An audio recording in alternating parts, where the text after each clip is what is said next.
Hey there, guys. My name is Nick Blythe, for those of you that know me, and for those of you that don't, that's me. Um, yeah, I've just really been feeling, no, just been thinking about Jesus today, seeing as it's Good Friday, and I just feel like I wanted to share some thoughts that I was having, thinking about, and yeah, just hopefully that might inspire you or challenge what you think or kind of just reiterate what you already know, but just to encourage. But it's just something that I feel like God's put on my heart that I wanted to share.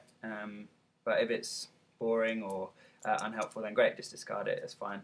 But yeah, so the topic, not a topic, but something I was thinking about today is just meekness as a principle, as just something that gets overlooked. It's a sort of a characteristic of Jesus's that I feel is so understated, and I just wanted to sort of look at that today and sort of expand and just throw some ideas out there. And if you've got any thoughts on it, great, hit me up. Just respond in the comments. That'd be cool.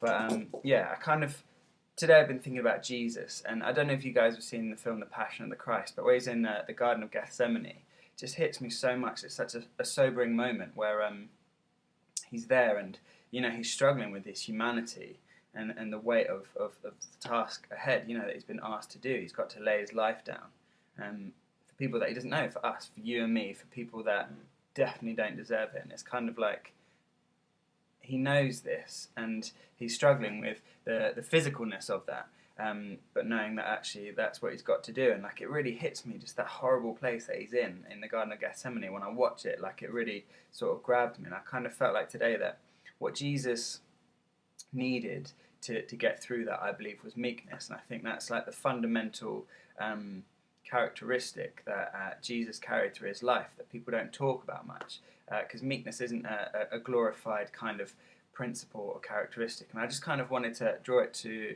bring it to the forefront of people's attention. Actually, like I really feel that was the core of how we are here sitting today, worshipping and praising God for the fact that Jesus laid his life down. I think it comes down to meekness.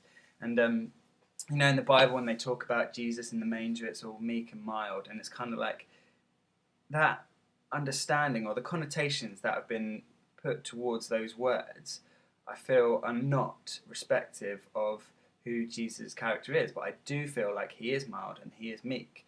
But the understanding of those words, I think, has been warped over the years.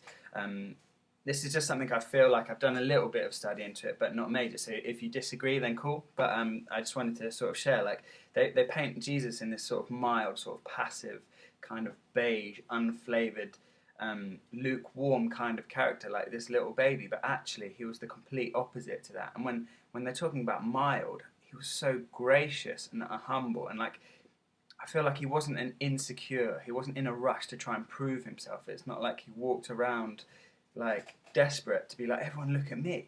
And that is how he was mild, but not in the sense that he was sort of passive, because he's not. He was the most passionate person about seeing people loved and God's kingdom come on this earth. So I don't understand how that word could have been warped, because it's so untrue from his character.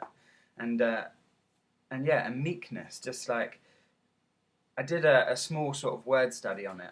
Well, actually, someone else did, and I sort of looked up online about the study in this word, and it was best described as, they said, meekness is the ability to stay focused on the original like path, irrespective of what is going on around them, and like that ability just to stay focused no matter what's going on is kind of like, that is the real essence of meekness that has sort of grabbed me in my heart. Because a lot of people think that meekness is kind of like weakness, or it's just like, you're just humble and quiet and you sit in the corner and it's like you don't sort of share your viewpoint. It's very, very passive. But I don't think that that is the essence of what they're referring to when they talk about Jesus as meek and mild. And I think, like, back in the olden days with horses, and particularly like war horses, horses were rated in their on their scale of meekness. So a good horse is meek, like a horse with good meekness had the ability to run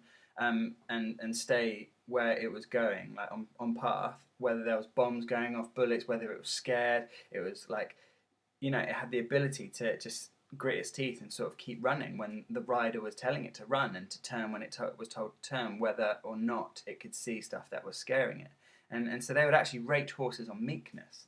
And I really feel like that is the kind of meekness that the Bible talks about, and what Jesus carried in his heart, the ability. So particularly when he's in the Garden of Gethsemane, that ability to keep going and going, God, I'm fully submitted to you.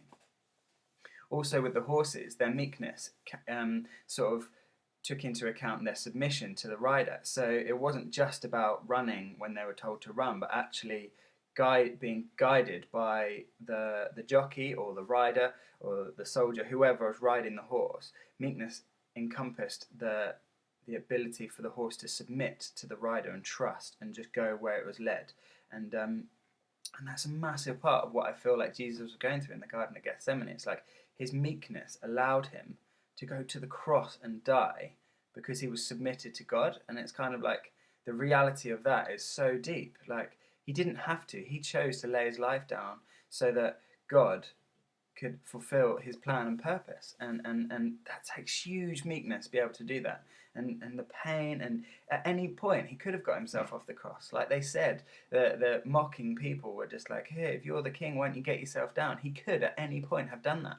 But his meekness, he was fully submitted, fully focused on the plan ahead. And I just think without meekness, we would not be sitting here with the grace of God in our lives. And like it says in Matthew 5, the meek inherit the earth. The meek shall inherit the earth. And like meekness, it's like, how on earth can someone who is just sort of quiet and humble and passive and, just really gentle inherit the earth? It's kind of like, it makes no sense. But when you understand meekness in the context of the person that is focused and is stays on that path and just keeps going, like, people committed to that see huge sort of fruit from that. There's discipline and they inherit the earth, kind of like an athlete. The athletes that train, they get up every morning, they get up in the dark, in the cold, the wet, and they run and they beat their bodies to the death, and it's kind of like they work so hard for something, but yet they inherit so much fruit from that. Some people that have made it to the top, say Usain Bolt, he's got the whole world at his fingertips. He's got money, he's got sponsorship, he's doing what he loves, is to run. He's just living his dream. And that's due to meekness, him having to get up and stay focused and going, this is what I want, this is what I'm going for. And there's fruit that comes from that. No matter what kind of thing it is, there's fruit from your discipline and from your meekness. And, the people that are committed to the call of God will inherit everything that God has for them. Like the whole lot. If you stay focused on what God has got for you, you will get there and you will receive the earth. And that's such a huge thing, like as a principle. Like if we could grasp that more, like this is a challenge to me. If I had more meekness in my life, I would not be where I am now. So if I really just hope that you can grasp that and kind of engross that into your world. I don't even think engross is the right word, but get that into your world and understand them, or maybe do a bit more of a study and challenge it and question it with other people and just like seek to be meek. It's like a great principle to have in our lives. And as I go on this journey, I might keep posting out more videos, but yeah, like the fruit of that, it could be huge. And if we all as Christians just got that, I think it'd be amazing. But yeah, like leave your comments and thanks.